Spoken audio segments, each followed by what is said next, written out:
农民长官呢这么优秀，你看，做适合团来帮忙大扫除，还读经还得奖。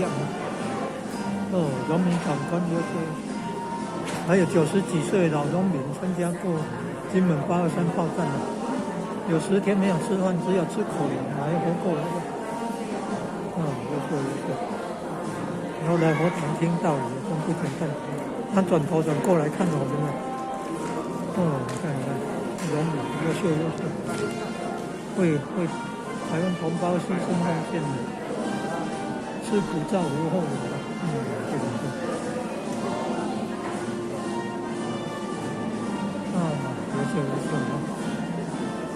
有情况前选给那个老咖做志工哈，所以有合票颁奖。等一下呢，我们再把奖项颁给他们哦哈。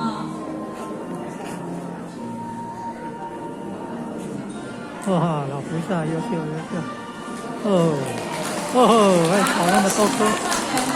是由不来，我们称到名的请上台。优秀。